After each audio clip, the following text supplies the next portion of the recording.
신문지상의 이벤트 회사를 통해서 나도 주부들과 한번 만나보자는 심정으로 생활정보지를 찾아보았다. 당시 생활정보지에는 많은 폰팅 광고와 더불어 동시에 이벤트 회사 광고가 드문드문 있었는데 그중에 제일 작은 페이지로 광고를 실은 이벤트 회사에 전화를 넣었다.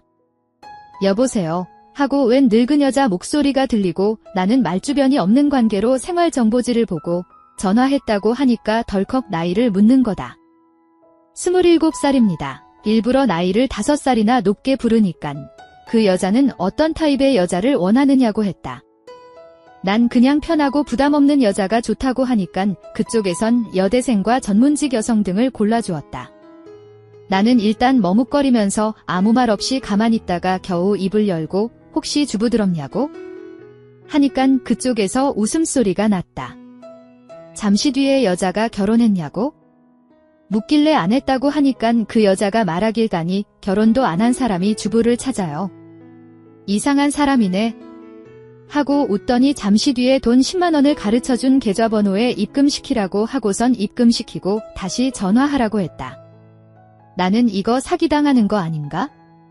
하고 의심했지만 돈이 썩어남아 도는 관계로 에라 하는 심정으로 은행에 돈을 입금시키고 전화를 하니깐 그 여자가 규칙을 가르쳐 주었는데 우선 3번 만날 기회를 준다고 했다.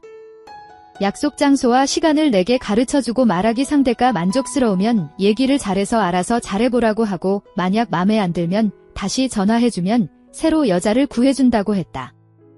그렇게 3번까지만 기회를 준다는 뜻이다. 전화를 끊고 약속 시간에 맞춰서 근사한 옷을 빼입고 나가봤는데 여자가 먼저 나와 있었다. 그 여자는 날 보더니 놀란 눈으로 몇 살이냐고? 묻는데 내가 27살이라고 하니깐 그 여잔 안 믿는 눈치였다. 그 여자를 보니 짧은 파마 머리에 30대 초반의 여성으로 깨끗한 정장을 입고 나왔는데 커피숍에서 얘기를 나눠보니 남편이 실직하고 여기로 나왔다고 반복해서 말하고 눈치를 자꾸 살피는 거다. 처음에는 이 여자가 왜 이러나? 싶었는데 한참 뒤에야 빨리 계약을 하고 모텔로 가자는 뜻이었다는 것을 알았다. 그러나 아쉽게도 그 뜻을 이해 못하고 또한 어색한 분위기가 계속되고 나 자신도 숙기가 별로 없어서 그 여잔 좀 있다가 즐거웠다면서 그냥 가버렸다. 처음에는 진짜 황당해서 이벤트 회사로 전화를 걸었더니 거기서는 오히려 날 보고 지금 뭐 하냐면서 화를 냈다. 그 여자가 왜? 그따위 남자를 소개해주냐면서 따졌다고 한다. 그리곤 다른 여자를 소개시켜줬는데 이번에는 잘 차려입고 나온 아가씨 같은 30대 중반의 주부였는데 가까이서 보면 화장발이란 걸 알 수 있었다. 멀리서 보면 진짜 아가씨였다. 그 여자와 커피를 마시면서 여러 가지 얘기를 나누었는데 고개를 숙이고 그냥 내 말을 듣기만 하고선 말을 잘하질 않았다.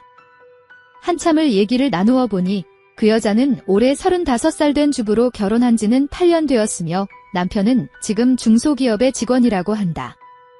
남편이 벌어오는 게 시원찮아서 이런 일을 한다고 하는데 내가 술집이나 알고 지내는 여자들을 놓고 봤을 땐 꼭 그것만은 아닌 것 같았다. 아무래도 남편이 시원찮으니까 살림을 핑계로 이렇게 남자를 통해서 돈도 벌고 또한 즐기는 그런 것 같았다. 난 우선 모텔로 가자고 했고 여자는 얼마 줄 거냐고? 모기만한 소리로 말하는데 역시 돈이란 주부들도 이렇게 만드나 싶었다. 들은 게 있어서 나는 15만 원에 그 여자를 데려갈 수 있었는데 가면서도 여자는 주위를 한참 살핀 후에야 날 따라 러브텔로 들어왔다. 어느 놈이 남편인지 모르지만 내가 지 마누라를 사서 이렇게 시간을 보낸다는 걸 알면 아마 눈이 뒤집힐 거란 생각에 나는 더욱 묘해졌다. 정말 장난 아니었다. 처음에 들어올 때만 하더라도 고개를 숙이면서 따라오더니 들어오자마자 이렇게 변하나 싶었다. 누가 보면 내가 남편인 줄 알 정도였다. 아무래도 난 그 여자 과거가 의심스럽다. 도대체 남편이 누군지 그 솜씨가 장난이 아니었다. 진짜 주부가 맞는지 의심이 일 정도였는데 이건 말로 다 설명이 부족할 정도다. 난 아무래도 그 여자를 주부로 믿을 수가 없었다. 주부를 가장한 매춘부 같았다. 나는 순간 그 여자 핸드백을 뒤졌다. 증거를 찾기 위해서였는데 뜻밖에도 지갑 속에 가족 사진이 있는 것을 봤다. 딸 하나와 남편과 같이 찍은 사진인데 나는 그 여자가 진짜 주부라는 사실을 알았다. 그런 후 밖으로 나왔는데 그때 시간이 4시가 다 되었다. 우린 잠시 고급 식당에 가서 간단하게 식사를 하고 헤어졌는데 이제 다 해봐서 그런지 처음 만날 때보다 편안한 사이가 되어 있었다. 그 여자는 연신 걸으면서 무슨 힘이 그렇게 좋냐는 둥 나한테 그러는데 그때는 진짜 이 여자 남편과 딸이 불쌍하다는 생각이 들었다. 지 마누라가 밖에서 뭔 짓 하는지도 모르고 회사 일에 몰두하는 그 남편을 생각하니깐 웃음이 다 나왔다. 그런 생각이 드는데도 그 여자와의 만남이 계속 생각나는 것은 왜일까? 암튼 그 여자와 식사를 하고선 5시쯤에 헤어졌는데 진짜 끝내주는 여자였다. 그 여자에게 핸드폰 번호를 주긴 했지만 그 뒤로 연락은 오질 않았다. 나는 처음으로 남의 여자 즉 결혼한 유부녀를 통해서 지내본 시간이라 기억에 남는데 그 여잔 그렇지 않은 모양이다. 그 뒤에 나는 이벤트 회사를 바꿔가면서 주부들과 여러 번 만나봤는데 진짜 끝내주는 때도 있었지만 어쩌다가 주부를 가장한 매춘부를 만나서 고생한 적도 있었고 돈이 장난 아니게 작살이 났다. 일단 돈 문제는 내가 일한 곳이 일한 곳인 만큼 문제가 되질 않았지만 이벤트 회사가 믿지 못할 곳이 많았고 그곳 여자 주부들도 주부가 아니라 그냥 돈 벌러 나오는 여자나 다를 바 없었을 때가 많았다. 난 결혼을 하더라도 적어도 확실한 여자가 아니면 결혼을 하지 않을 생각이다. 내 눈에는 다 술집 여자와 매춘부로 보이기 때문이다. 안녕하세요. 저는 30대 후반의 외과 의사입니다. 원래 비혼주의였던 저는 최근에 동료 여의사와 결혼도 해서 행복한 신혼생활 중입니다. 저는 지금의 아내를 만나기 전까지 제 인생에 결혼 같은 것은 없을 거라고 생각하고 살아온 사람입니다. 정은아, 너 지금 만나는 여자랑 많이 진지한 사이냐? 아직 그런 단계는 아니고 그냥 서로 좋으니까 만나는 정도? 그 여자는 널 완전히 결혼할 남자로 생각하고 있던데? 그래? 그럼 솔직하게 말하고 정리할 때가 된 것 같네. 야, 이 자식아, 너 그런 식으로 대체 여자 몇 명 울리려고 그러냐? 너 그렇게 살다 벌 받아 임마. 내가 언제 결혼한다 속이고 여자 사귄 적 있어? 난 애초에 결혼 같은 거 생각 없다 오픈하고 여자 만나. 상대가 내 생각과 다르다는 거 알면 관계를 정리하는 거고. 그래 잘났다. 근데 너 직업도 의사고 너 정도면 외모도 준수해서 괜찮은 여자들이 다 결혼하고 싶어 하는데 좋은 원처 왜 그렇게 다 마다하는 거야? 인식아, 너 알다시피 난 가정을 꾸려갈 만한 성정이 못 돼. 사랑을 받아본 사람이 사랑을 줄 줄도 아는 법인데 난 제대로 된 사랑 한 번도 받아본 적 없이 큰 사람이고 나 같은 사람이 결혼을 한다? 게다가 난 한 가정을 함께 꾸려갈 존재로 여자란 존재를 못 믿겠어. 제가 사실은 고아원에서 나고 자랐습니다. 제가 갓난아기일 때 저는 쓰레기통에 버려진 상태로 발견되었고 부모의 생사나 신원도 전혀 모른 채 고아원에 맡겨져 자란 것이죠. 머리가 굵어가면서 자연히 부모님, 특히 엄마에 대한 궁금증과 그리움이 커져만 갔습니다. 우리 엄마는 나를 정말 키우고 싶으셨는데 병이 있으셔서 어쩔 수 없이 나를 고아원에 맡기셨다더라. 우리 부모님은 너무 가난해서 그런데 5년 있다가 나를 꼭 데리러 오신다고 약속하셨어. 그때까지만 꾹 참고 고아원에 있으라고. 정훈이 넌 왜 고아원에 맡겨진 거야? 나?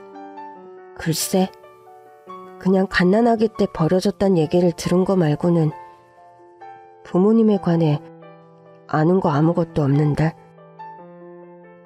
우리 중에 제일 불쌍한 자식이 정훈이다. 그렇지? 그러게, 불쌍한 중에 제일 불쌍한 놈이 나다. 됐냐?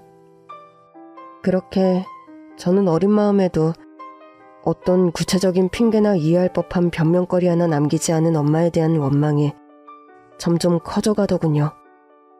게다가 제가 버려진 방식이란 것이 너무 초라하고 비정했습니다. 쓰레기통에 돌돌 말려 버려진 갓난아기. 나라는 존재는 애초부터 태어나지 말았어야 할 존재였나? 그런 식으로 쓰레기처럼 버릴 거라면 왜 날 임신하고 낳으려고 했던 걸까? 고아원에 맡겨도 그냥 강보에 싸가지고 와서 맡겨도 될 텐데 왜 그런 방식을 택했을까? 사무치는 원망과 그리움, 납득할 수 없는 분노, 그런 5만 가지 감정 사이에서 저는 내적으로 아주 힘든 유년기와 사춘기 시절을 보내야 했습니다. 수녀님, 제 부모님에 관해서는 아는 게 정말 하나도 없으세요? 미안하다 정은아. 네 신혼에 관해 조회도 하고 추적도 많이 해봤지만 안타깝게도 네 부모님에 관해 알 수 있는 게 아무것도 없었단다. 전 그렇게 부모님이란 존재에 관해 날 때부터 완전히 버려진 존재라는 사실을 받아들여야 했습니다. 철이 들고 어른이 될수록 가정의 울타리라든가 부모 자식 간의 사랑, 혹은 제 몸보다 아이가 더 소중하다는 모성, 저는 그런 것들에 대한 믿음을 가질 수 없었고, 특히나 모성에 대한 지독한 회의만을 가지고 어른이 된 케이스였죠. 제가 생각하기에 모성이란 필요와 상황에 의해 태어나자마자 어린 갓난아기를 쓰레기통에 버릴 수도 있는 것, 그 이상 그 이하도 아니었기 때문입니다.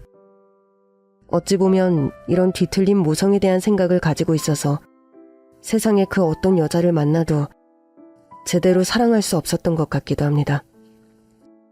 저는 고아원에서 자랐지만 타고나길 공부머리는 좀 있었어요. 그리고 지기 싫어하는 승부욕 탓에 학창시절 학과 성적은 늘 탑을 달렸습니다.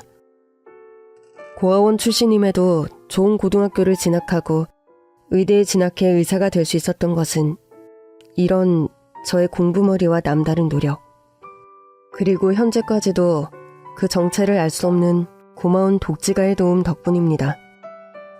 정은아, 이번 시험에서도 전교 1등에 전국 석차도 상위 1%구나. 이대로라면 네가 원하는 서울의대 진학도 문제가 없겠다. 수녀님, 그런데 입시 준비하려면 학원비도 만만치 않고 또 현실적으로 대학 등록금도 걱정이에요. 정기적으로 내게 용돈을 보내주시던 독지가분 기억하지? 네, 그럼요. 제가 몇 번이나 편지도 드리고 인사도 드리려고 해도 계속 마다하셔서 얼굴 한번 뵌 적은 없지만, 그분께서 이번에 고아원으로 연락이 오셨는데 네가 대학 입시 준비할 때까지 필요한 돈을 모두 지원하겠다고 하시는구나. 대학도 네가 입학하는 곳에 따라 등록금 전액을 지원해 주신다고 하고. 수녀님, 대체 그분이 누구신데 저에게 그런 도움을 주시는 거죠? 이름 없는 독지가라는 거 말고는 선생님도 아는 게 하나도 없어. 늘 전화로 연락 오시는데 개인 신상에 관해서는 극도로 말을 아끼시니까. 제가 초등학교 때부터 늘 계절별로 옷도 보내주시고 크리스마스며 명절에 용돈, 대체 어떤 분이시길래 저한테 그런 은혜를 베푸시는 건지. 뭐라도 여쭤보기라도 할라 치면 고아원에서 공부를 제일 잘하는 게 너라는 소문을 들었다며 본인이 못 배운 한이 있어 똑똑하고 가난한 너 같은 아이를 돕는 게 삶의 낙이라는 말만 하신단다. 그분 만나뵐 방법은 정말 없는 걸까요? 너무 고마운 분인데 인사드릴 방도조차 없으니 좀... 그분이 너뿐 아니라 명절이나 성탄절 같은 땐 고아원 전체에 기부금도 많이 보내셔서 선생님도 몇 번이나 신상을 여쭤봤지만 돌아오는 대답은 늘 한결같아. 익명의 기부자로 남고 싶다고 그 말만 하고 늘 전화를 끊으신단다. 기다리 아저씨와도 같은 그 익명의 독지가의 도움으로 저는 고학의 문턱마다 겨우 위기를 넘겨가며 그렇게 무사히 의대에 진학할 수 있었습니다. 그 고마운 분이 의대 등록금도 지원해 주셔서 저는 제 생활비 정도만 벌면서 대학 생활을 할 수 있었죠. 그런 과정으로 외과 의사가 되었고, 그런 저를 사람들은 나름 입지전적으로 성공한 사람 취급을 하더군요. 정 선생님은 정말 대단하신 것 같아요. 전 온갖 지원 다 받으면서도 겨우 삼수해서 의대 턱걸이로 들어왔는데. 그러니까요. 듣자 하니까 과외를 하루에 몇 개씩 하면서도 늘과에서 탑3 안에 드는 성적을 유지하셨다니까. 사람이 명석하고 독하고 아들을 낳는다면 정 선생님 같은 아들을 낳고 싶더라. 그러게요. 사람들에게 그런 칭찬을 들어도 저는 딱히 별 감흥은 없었습니다. 그리고 나 같은 아들을 낳고 싶다는 말을 들으면 내 어머니는 어떤 분이길래 나를 그렇게 버리셨나 하는 생각에 다시 마음이 괴로워지곤 했죠. 막상 의사가 되어서 수입도 많아지고 그 누구의 도움도 없이 당당한 홀로서기가 가능한 형편이 되었지만 딱히 행복하다는 생각도 들지 않더군요. 출생에 관한 이런 기구하고 불우한 사정으로 제대로 누군가를 사랑하지도 못하고 마음은 늘 외로우면서도 공허하다는 걸 아는 사람은 아무도 없었습니다. 그러던 어느 날이었죠. 동료들과 좀 늦게까지 회식을 마치고 집에 돌아가려는 길이었습니다. 정 선생님, 동네가 어디세요? 저는 땡땡동 사는데요. 어머, 그럼 저희 동네랑 별로 멀지 않으시네요? 저 오늘 차 가지고 왔는데 대리 불러서 같이 모셔다 드릴게요. 아니요, 그러실 필요까지야. 전 술도 깰 겸 걸어가는 것도 좋거든요. 오늘 일기예보도 안 듣고 나오셨어요? 체감온도 영하 17도라는데 이 날씨에 밤 산책? 그런가요? 좀 추운 줄은 알았지만 고집 부리지 마시고 얼른 타세요. 그렇게 회식 자리 후 함께 아내의 차를 얻어 타고 집에 돌아가게 되었습니다. 정 선생님, 여자친구 있으세요? 없습니다. 그럼 저 한번 만나보실래요? 어때요?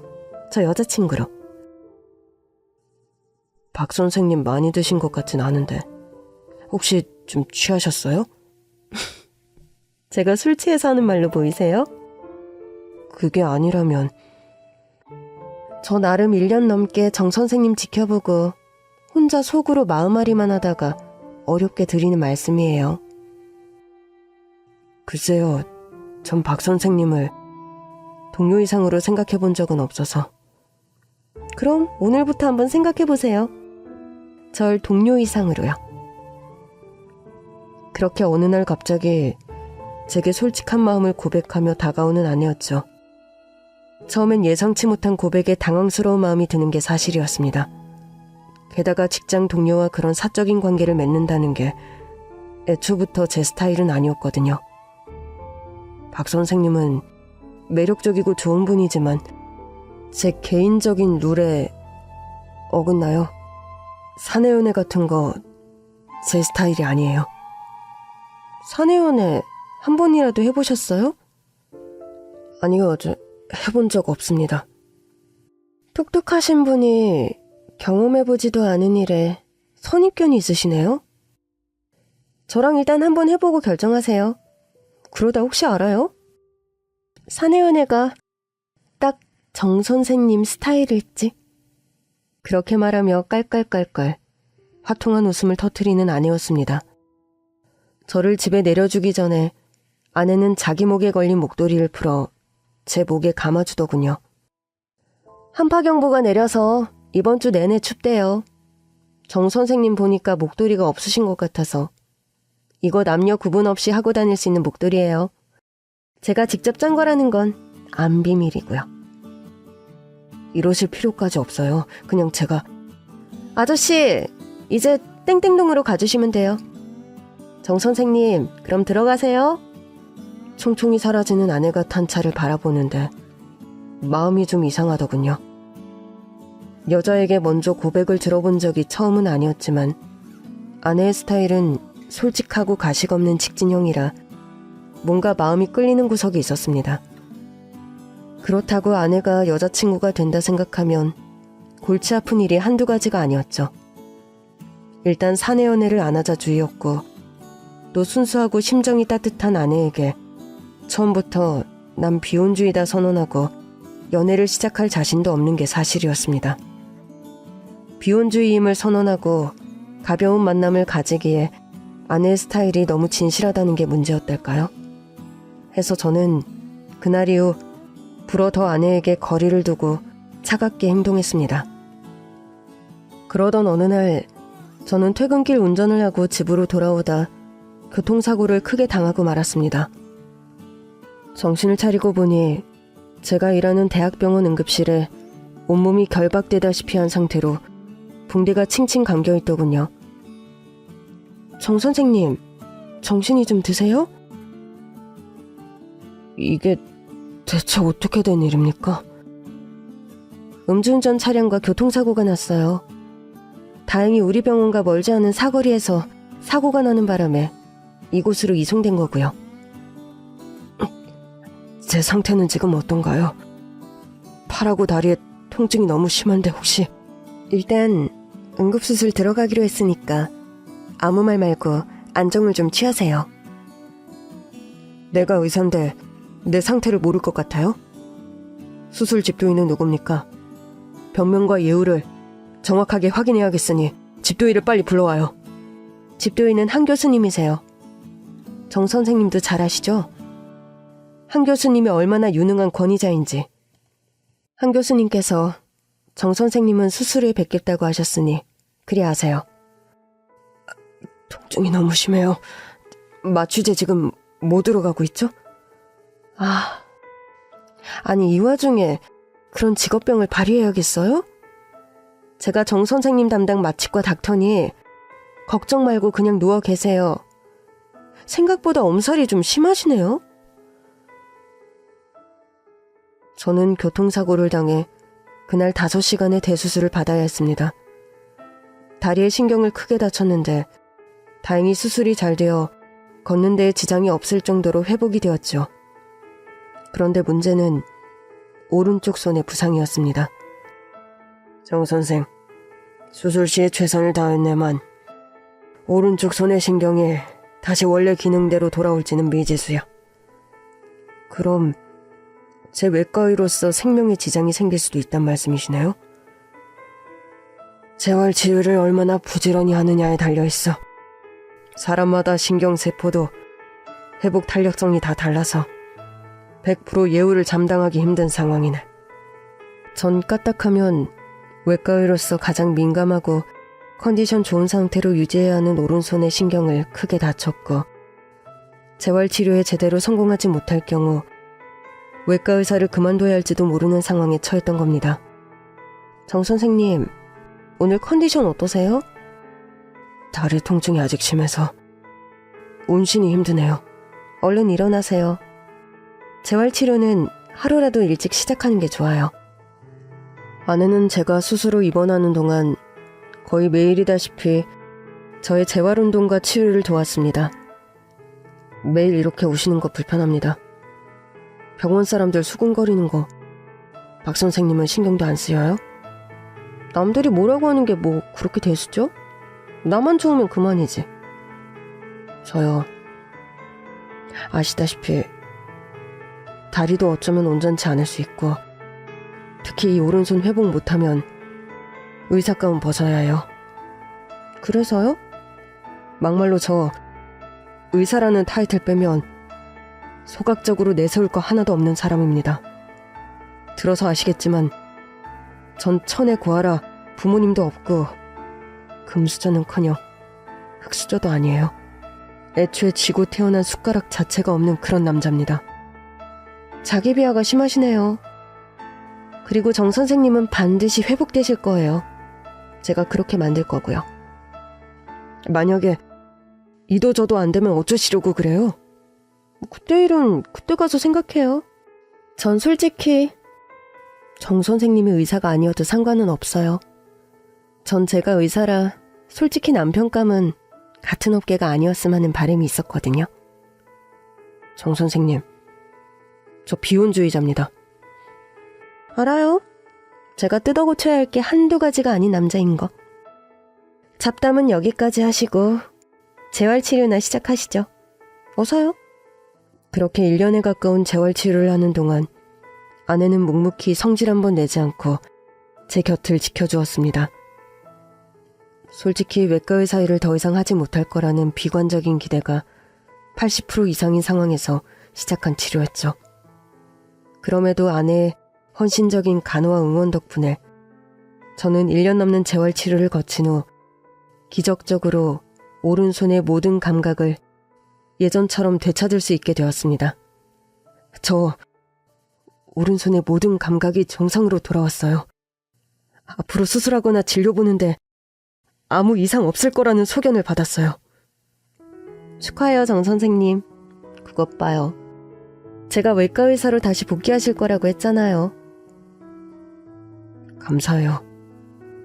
박 선생님 아니었으면 저 이렇게 회복 못했을 겁니다. 재활치료 끝났으니까 이젠 저 필요 없죠? 안 그래도 앞으론 정 선생님 귀찮게 안 할 생각이었어요.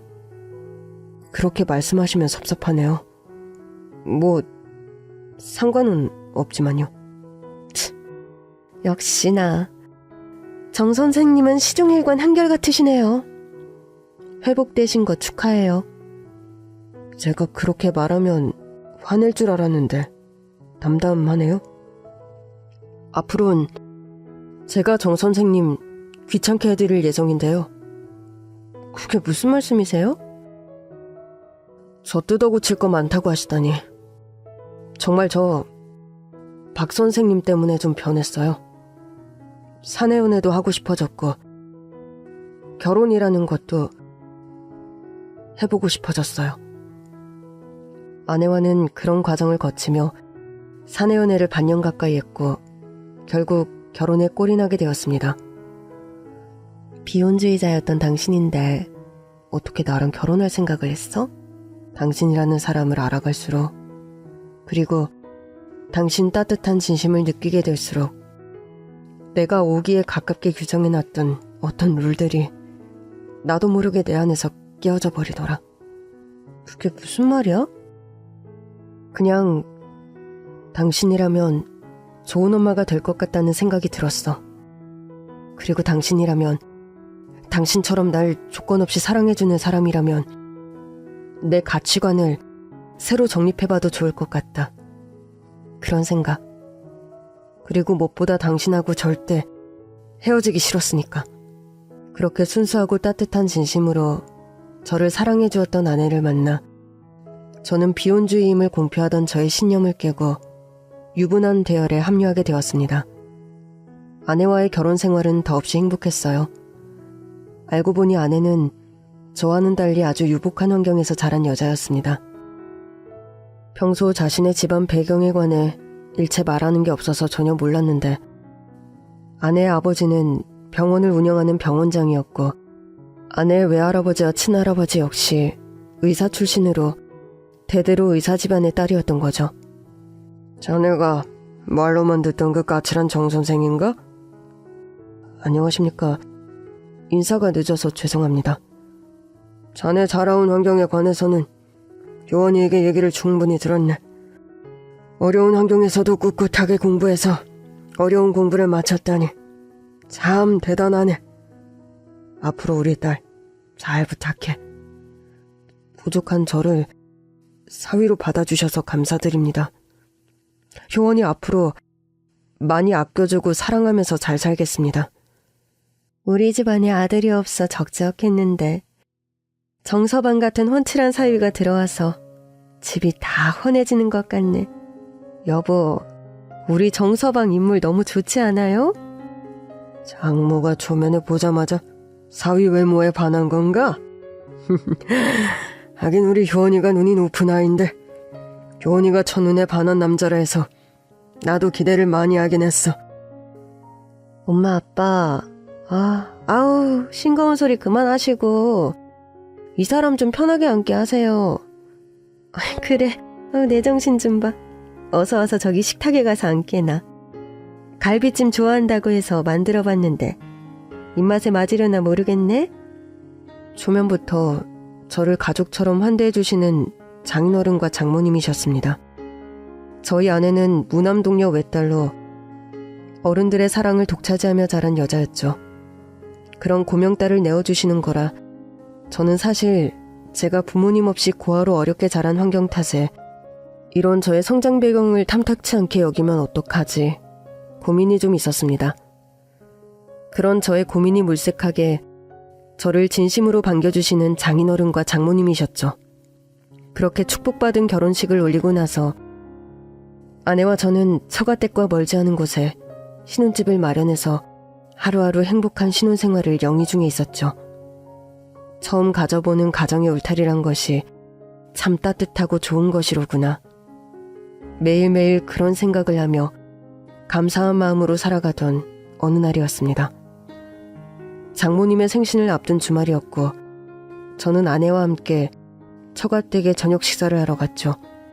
장모님, 생신날 저녁에 제가 수술 일정이 잡혀 있어서 미리 선물 가지고 왔습니다. 아이고, 내가 이 색깔 좋아하는 거 어떻게 알았어? 스웨터 색깔이 딱 내 취향이네? 이 사람한테 힌트 좀 얻었죠. 뭘 사드리면 좋을지 잘 몰라서. 꽃다발도 너무 예쁘고 스웨터도 딱 내 마음에 드네. 고맙네, 정서방.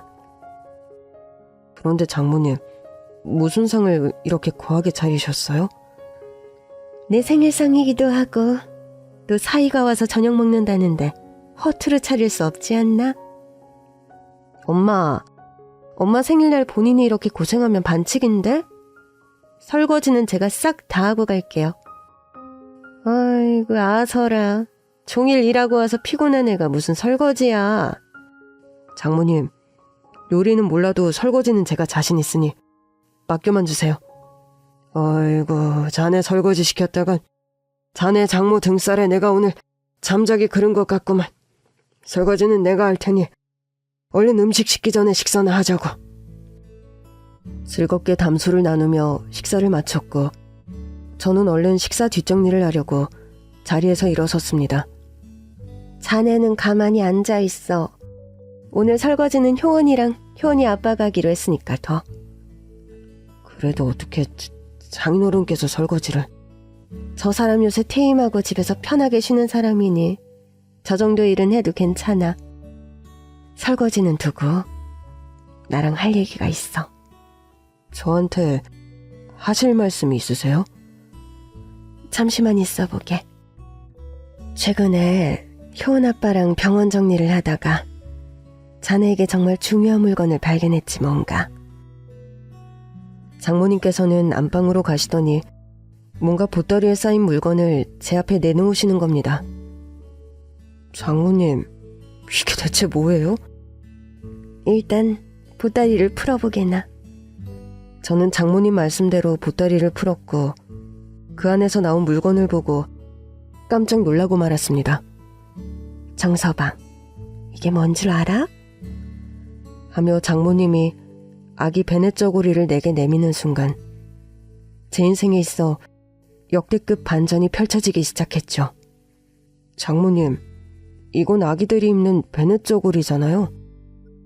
베넷 저고리 옆 솔기에 새겨진 이름을 한번 봐. 정정은, 이건 제 이름이잖아요? 그래, 이게 바로 자네가 태어나서 처음으로 입었던 베넷 저고리라네. 이 베넷 저고리를 어떻게 장모님께서 가지고 계세요? 자네 장인이 최근 병원 정리를 하면서 옛날 병원 창고에 쌓아두었던 물건들을 최근에서야 정리하게 됐어. 그런데 그 창고 안에서 예전 우리 병원에서 태어난 갓난아기들이 입었던 베넷 저고리 몇 개를 발견했지. 사실 저희 장인어른께서 지역사회에서 꽤 유명한 산부인과 병원을 평생 운영하신 분입니다. 돈이 없고 가난한 산모들에겐 무료로 분만을 도와주기도 하셔서 실력과 명망이 고루 두터운 분이셨죠. 내가 처녀 시절부터 수혜와 재봉에 취미가 많았다네. 해서 자네 장인어른이 산부인과 병동을 개원했을 때 우리 병원에서 태어나는 아기들에게 이름을 새긴 베네 저고리를 무료로 선물하곤 했어. 그럼 제가 장인어른이 운영하는 병원에서 태어났단 말씀입니까? 장인어른이랑 나도 처음엔 긴가민가 했는데 아무래도 느낌이 예사롭지 않아서 자네의 출생 기록부터 해서 그날의 병원 기록을 자세히 찾아봤다네. 알고 보니 그날 저는 장인어른이 운영하던 산부인과에서 태어난 것이 맞았습니다. 저희 엄마는 그 옛날 보호자도 없이 혼자 몸으로 병원에 출산을 하러 왔다고 하더군요. 병원을 개원한 지 얼마 안 되었을 무렵의 일이라 아직도 기억이 생생해.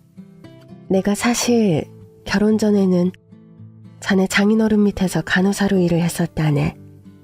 해서 그때 병원을 개원하고 간호원을 채용하지 못했던 때라 내가 병원의 간호원으로 일을 하고 있을 때였어. 죄송하지만 지금 진통이 시작됐는데 입원 수속 가능할까요? 보호자는 안 계세요? 제가 사정이 좀 복잡해서 보호자가 없습니다. 세상에, 지금 양수가 터졌네요. 아기가 금방 나올 것만 같아요. 일단 빨리 출산 준비하셔야겠어요. 이쪽으로 오세요. 그렇게 몹시 추운 겨울날 부름배를 하고 홀로 출산하러 병원에 온 여자가 있었다고 합니다. 홀몸으로 그렇게 병원을 방문한 여자가 제 친모였던 거고요. 저희 엄마는 초산이어서 그런지 지독한 난상 끝에 저를 겨우 출산하셨다고 합니다. 웬만하면 자연분만을 하고 싶었는데 까딱하면 아기가 숨을 못 쉬어서 질식사할 위험이 있는 바람에 응급으로 제왕절개 수술을 했습니다. 감사합니다. 그런데 선생님, 제가 제왕절개 수술을 할지 모르고 그런 수술비를 미처 마련하지 못했는데. 걱정하지 마세요. 저희 원장님께서 형편이 어려운 산모분께는 무료로 수술을 해드리자는 병원상의 정책이 있으니 너무 걱정 마시고 일단 몸부터 추스르세요. 저희 아기는 건강한가요? 너무 난상 끝에 아기를 낳아서 아기가 걱정이네요. 아드님은 정말로 건강하니까 걱정하지 마세요. 조금 이따 아드님 데려올 테니 모유 수유 한번 시작해보죠. 정말 감사합니다. 수술비는 제가 후에 어떻게라도 갚겠습니다. 정말 너무 감사드려요. 울지 마시고 식사부터 좀 하세요. 앞으로 젖먹이 아기 키우시려면 식사도 잘 하시고 건강 잘 챙기셔야 합니다. 참, 이건 병원에서 드리는 베네 저고리인데 아기 이름 말씀해 주시면 옷섭에 이름을 수놓아 드리고 있어요. 저희 아기 이름은 정훈으로 해주세요. 성은 정이고 이름은 정정훈이요. 듣기 좋고 믿음직스러운 이름이네요. 제가 아기 베네 저고리에 예쁘게 아기 이름 수놓아서 가져다 드릴게요. 간호사 선생님, 정말 감사드려요. 이 은혜 앞으로 죽을 때까지 잊지 않겠습니다. 엄마는 그렇게 어렵게 저를 출산하셨고 난상 끝에 제왕절개 수술까지 하는 바람에 산후의 건강 상태가 많이 좋지 못했다고 합니다. 그런 와중에도 제게 모유를 먹인다고 매일 밤 저를 품에 꼭 끌어안고 병실에서 잠드는 엄마셨다고 합니다. 그러던 어느 날 갑자기 병원에 생각지도 못한 큰 화재 사고가 발생했습니다. 병원 지하실에 경비를 돌던 분이 난방장치를 잘못 만지는 바람에 지하부터 시작한 폭발 사고가 건물 전체에 큰 화재로 이어진 것이었죠. 삐뽀 삐뽀. 병원 전체에 큰 화재가 발생했으니 환자분과 가족분들은 속히 비상계단을 통해 탈출해 주시기 바랍니다. 병원 가득 안내방송이 울려 퍼지고 한바탕 난리가 났다고 합니다. 엄마가 입원해 계시던 병실은 2층 높이였는데 창문이 작아서 사람 한 명이 밖으로 탈출하기에 너무 좁은 공간이었다고 해요. 그 옛날에는 화재 같은 비상 상황을 대비해서 건물을 짓는 것도 아니어서 네 어머니가 입원했던 병실의 창문으론 성인이 빠져나갈 공간이 나오질 않았지. 내게 젖을 먹이던 엄마는 내 널 살리기 위해서 그렇게 그 난리법석의 화물 사고의 현장에서 엄마는 저를 살리기 위해 특단의 조치를 취하셨다고 합니다. 매캐한 연기와 화염 속에서 1미터 앞도 제대로 보이지 않고 비상계단이 어딘지는 보이지도 않고 그나마 빠져나갈 창문은 엄마 몸이 나갈 만한 규격이 되질 못했죠. 그때 엄마 눈에 들어온 것이 병실 구석에 철제 쓰레기통이었다고 합니다. 정훈아, 너라도 살아서 여기를 꼭 빠져나가야 해. 하느님, 우리 불쌍한 정훈이 꼭 살려주세요. 저는 잘못되어도 상관없으니 우리 아기는 꼭 살려주세요. 부탁입니다. 엄마는 그렇게 기도를 하시면서 저를 강부와 이불에 여러 번 겹산 다음 그 철제 쓰레기통 안에 저를 넣으셨다고 합니다. 그리고 뜨거운 불길을 피해 저를 살리기 위해 제가 담긴 쓰레기통을 창문 밖으로 던지신 거였죠. 2층 높이라 엄마는 그때도 걱정이 많으셨다고 합니다. 바닥에 떨어진 내가 다치진 않았을까 그 노심초사를 엄청 하셨다고 하죠. 장모님, 대체 이 모든 이야기들 어디서 어떻게 들으신 겁니까? 사실 자네에게 어떻게 말을 해야 할까 고민이 많았는데 베네저고리의 이름이 자네가 맞다는 걸 확인하고 자네 친모를 수소문해봤네. 그럼 저희 엄마를 만나셨단 말씀이세요? 일단 전화 통화를 했네만. 그리고 그 화재 사고가 나던 날 우리 병원에 입원했던 자네 엄마를 통해 자네가 쓰레기통에 담겨 밖으로 던져졌단 이야기, 그리고 그 아기가 무사히 살아났고 고아원에 맡겨졌단 이야기까지는 사고 후에 들은 기억이 났었거든. 저는 그런 일이 있었는 줄도 모르고 여태까지 엄마가 저를 그냥 버린 줄로만 알고 그렇게 평생 엄마를 모질게 원망하며 지내왔는데 자네가 자네 모친에 관해 그런 마음을 지니고 있다는 건 효원이에게 들어 어느 정도 알고 있었네. 자네 마음에 맺힌 한을 알고 있었기에 자네 어머니에 관해 더 수소문해 알아볼 수밖에 없었어. 저희 엄마 지금 어디 계세요? 멀쩡히 건강하게 살아계신 거 맞아요? 그게 말이야. 참 안타까운 일이지만 말씀을 제대로 해주세요. 저희 엄마 살아계시죠? 아니면 그날의 사고로 돌아가신 건가요? 다행히 그날의 사고로 돌아가시진 않았어. 그런데 장모님에게서 듣게 된 그 후의 이야기는 정말로 가슴이 아프고 기함할 만한 사연이었습니다. 그날의 화재 사고로 저희 엄마는 아주 심한 화상을 입고 말았다고 합니다. 갓난아기였던 자네를 그렇게 창문 밖으로 던지고 나서 자네 모친은 어떻게든 건물 밖으로 빠져나가려고 애를 썼지만 수술 받은 지 얼마 안 돼 몸도 불편한 데다 연기와 불길이 너무 심해서 미처 건물 밖으로 대피하지 못하셨다네. 엄마는 그날의 사고로 전신에 아주 심한 화상을 입었고 얼굴도 못 알아볼 정도의 장애를 입고 말았다고 합니다. 얼굴은 화상으로 심하게 망가져버리고 발과 다리까지 부상이 심해서 거의 반신불수의 몸이 되어버리셨다니 저는 여기까지 이야기를 듣고 너무 충격이 심해 아무런 말도 할 수 없을 지경에 이르렀죠.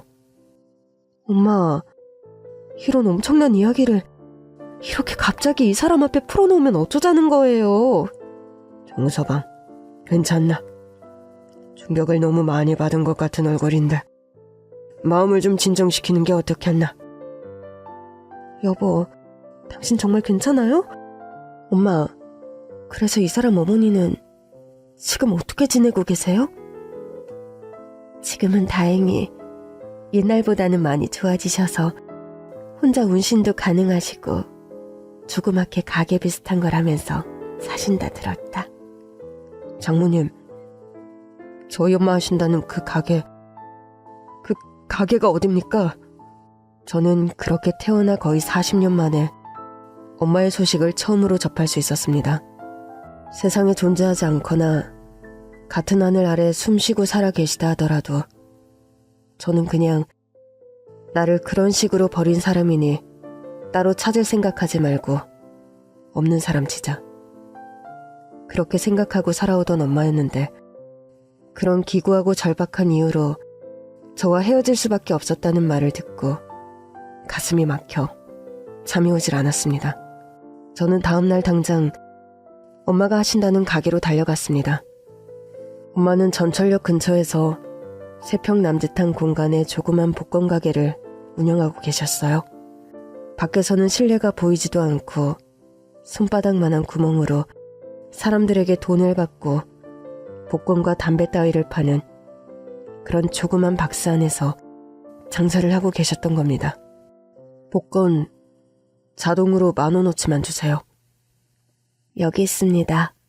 안녕히 가세요. 저 혹시 차미숙 씨 되시나요? 예, 제가 차미숙이 맞는데 누구신지. 저는 엄마의 목소리를 생전 처음 듣는 순간 온몸이 떨리고 심장이 두근거려 말이 잘 나오지가 않더군요. 겨우 심호흡을 하고 진정시킨 채 가게 유리창 쪽으로 제 얼굴을 좀 가까이 가져다 댔습니다. 안녕하세요.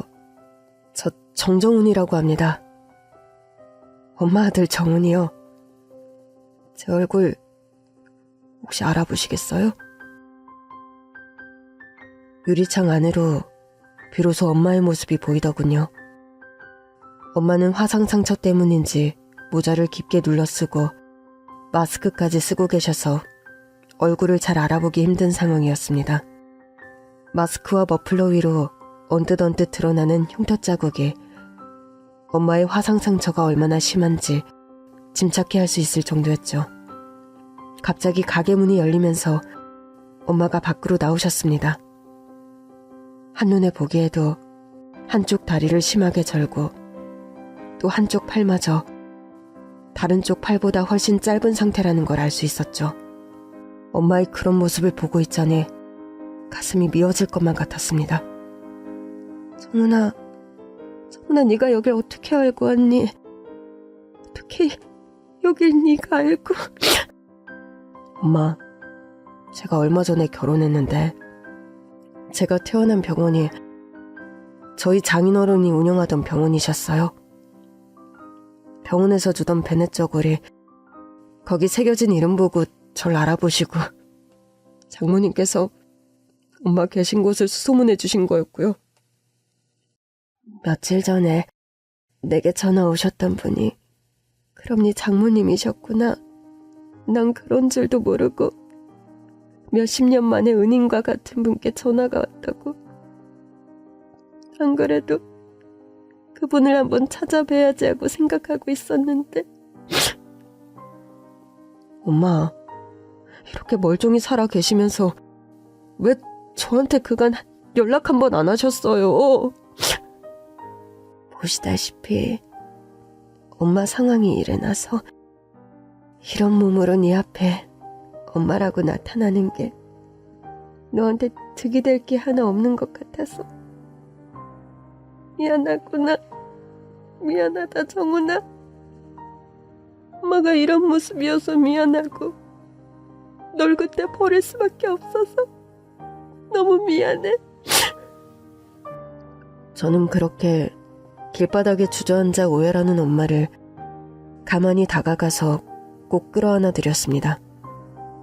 엄마, 저는 그날 그런 큰 화재 사고가 나서 어쩔 수 없이 엄마가 저를 버리신 줄도 모르고 엄마를 오해하고 엄마를 원망하면서 평생을 살았어요. 그런데 엄마가 이런 몸으로 저 때문에 그렇게 숨어 사셨다는 걸 알고 제가 되려 더 죄송해요, 엄마. 절 용서해주세요. 아니다, 정은아. 너는 엄마한테 용서를 빌 일이 하나도 없어. 사실 엄마는 네가 고아원에서 아주 잘 자라고 있다는 걸 지켜보고 있었단다. 네가 엄마 손길 없이도 그렇게 꿋꿋하게 공부도 잘하고 의대도 들어가고 좋은 여자 만나 결혼했다는 것도 멀리서 지켜보며 알고 있었어. 아니 엄마, 그게 대체 무슨 말씀이세요? 알고 보니까요.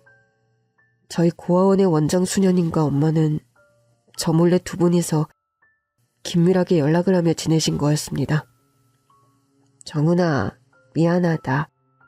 옛날부터 너에게 사실을 말해야 한다고 생각하면서도 네 엄마 뜻이 하도 확고하셔서 너에게 아무런 말도 할 수 없었어.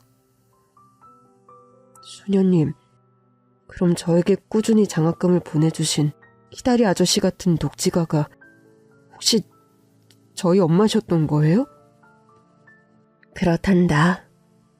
네 엄마가 네가 초등학교 졸업할 무렵부터 복권 가게를 시작하게 되셨고 그 후로 다달이 수입이 생기기 시작하시면서 거의 모든 수익을 저축해서 네 대학 학비를 모으셨다. 그 돈으로 고아원 아이들에게 기부도 하시고 대부분의 돈은 네 학비며 학원비에 쓰라고 보내신 거지. 엄마는 왜 그렇게 끝까지 엄마 정체를 숨기려고 하신 거예요? 지금도 네 어머님이 화상 흉터로 얼굴이 흔적이 많이 남아있는데 이마저도 여러 번의 재건 수술을 거쳐 겨우 좋아지신 거란다. 사고가 난 직후에는 상처가 너무 심해서 길 밖으로 외출 자체가 불가능한 상태셨다.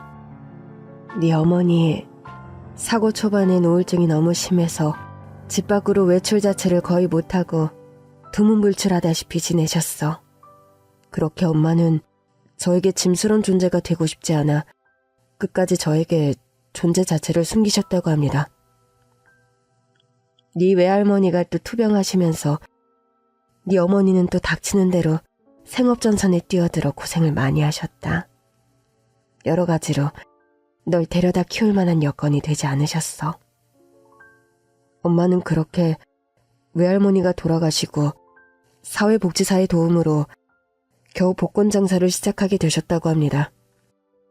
그즘 법이 바뀌어 장애인에게 복권 장사의 권리를 부여하는 법이 생겨서 운이 좋게 시작한 장사였다고 하죠. 그렇게 시작한 조그만 가게가 그나마 장사가 제법 되어서 제 대학 학비를 지원해 주실 수 있었던 거고요. 엄마, 의대 학비가 만만치 않은데 이 조그만 가게 운영하면서 그 돈을 지원하느라 얼마나 고생이 많으셨어요. 아니다, 정은아. 엄마가 내게 평생 해준 게 하나도 없는데 그마저도 못해주면 엄마가 나중에 죽을 때 한이 될 것 같아서. 엄마, 감사합니다. 엄마가 그렇게 고생해서 저를 뒤에서 지원해주고 계신 줄 저는 미처 몰랐어요. 여기 혹시 차미숙 씨가 아는 가게가 맞습니까? 제가 차미숙인데 누구신지요? 저 오민석이요. 제 얼굴 못 알아보겠어? 아니, 당신이 대체 여길 어떻게... 엄마와 제가 담소를 나누고 있을 때 복권 가게를 찾아온 요령의 노신사, 그 사람의 정체는 놀랍게도 제 친부였습니다. 알고 보니까요, 엄마는 그 옛날 부잣집 아들이던 아버지와 집안이 반대하는 연애를 했다고 합니다. 너무나 차이가 나는 집안 환경이었고 엄마는 아빠의 미래를 위해 놓아주는 게 맞다는 판단을 하셨대요. 나는 그 시절 네 아빠를 보내주는 게 도리라 생각했다. 여러 가지로 나와 결혼해서 득이 될 게 없는 남자 같았지. 내가 네 아빠를 붙잡는 건 네 아빠 미래를 망치는 일이라 생각되었으니까. 엄마는 그런 이유로 매몰차게 아빠에게 이별을 고하셨다고 합니다. 다른 남자가 생겼다는 거짓말까지 하면서요. 나는 그때 당신의 그 말만 믿고 미국행을 선택했어. 이날 이때껏 타국에서 사업만 하며 살다가 말년은 한국에서 보내고 싶어 귀국한 지 반년이 채 되질 않아 이쿠지내자 마음먹었는데 당신이 눈에 밟혀서 수소문에 찾아오게 된 거요. 엄마는 아빠가 미국으로 떠난 뒤 시간이 한참이나 흘러 절 가진 사실을 알게 되셨던 거죠. 외할머니의 타박과 반대를 무릅쓰고 저를 낳으신 엄마였는데 화재 사고를 겪으며 그런 불행한 우여곡절을 겪을 수밖에 없었던 겁니다. 모든 사연을 전해들은 그 묘령의 신사, 아버지라는 분은 오해를 터뜨리셨습니다. 나는 당신이 이런 처지인 줄도 모르고 날 버린 야속한 사람이라 생각하면서 평생을 섭섭함 속에 살아왔는데 이런 장성한 아들까지 있을 줄이야. 기적적인 상봉을 연이어 2번이나 하다 보니 제 정신을 차리기 참 힘드네요. 전 가게 때문에 들어가 봐야 하니 부자간에 못다한 이야기나 좀 나누세요. 그렇게 엄마는 장사를 하기 위해 다시 가게로 들어가셨고 저는 태어나 처음 보는 아버지의 얼굴을 보고 또 보면서 그날 밤늦도록 술잔을 함께 기울였습니다. 태어나 처음 보는 아들이 이렇게 훌륭한 의사로 자라있다니 감개무량하고 정말이지 너무 고맙단 말밖에 할 말이 없구나. 그렇게 어느 날 갑자기 천의 고아에서 저는 양친 부모가 멀쩡히 살아계신 평범한 아들이 되었습니다. 그 후로 저희 엄마는 어떻게 지내시냐고요? 40년 만에 상봉한 아빠와 엄마는 약간의 우여곡절 끝에 살림을 합치고 한 집에 함께 살고 계십니다. 처음에 엄마는 완강하게 거부했지만 아빠의 끈질긴 설득과 구애에 글이 된 것이죠. 몸도 불편하신 엄마가 혼자 좁은 집에서 생활하는 게 마음에 걸렸는데 아빠는 엄마와 새로 살 넓고 쾌적한 단독주택을 마련하셨고 그 집에서 알콩달콩 재미나게 사시는 두 분입니다. 미국에서 평생 사업을 하셨다는 아빠는 나름 알부자 소리를 들을 정도로 나름 재력가셔서 엄마는 최근 복권가게 일을 그만두시고 가정에 충실한 일과를 보내고 계시죠. 며칠 있으면 엄마의 생신이자 크리스마스입니다. 처음 맞는 엄마의 생신을 맞아 조촐한 파티를 계획하고 있는 아내와 저입니다. 여보, 당신 어머님 생신날 선물 뭐 준비하면 좋을까? 글쎄, 태어나 처음으로 엄마 생일 선물 사는 거라 얼떨떨하고 뭘 해드려야 할지 모르겠네. 아내와 손을 잡고 백화점으로 향하는 길, 이렇게 설레고 행복한 마음으로 누군가의 선물을 골라본 적이 일생에 없는 것 같은 기분입니다. 물론 아내에게 처음 선물을 사줄 때도 이런 기분이었지만 지금과는 좀 종류가 다른 설레임이었으니까요. 다가오는 성탄절, 여러분께는 어떤 설레임으로 선물을 준비하고 계신지요? 모든 분들께 축복과 행복이 가득한 연말연시가 되기를 소망해봅니다. 긴 얘기 들어주셔서 정말 감사합니다.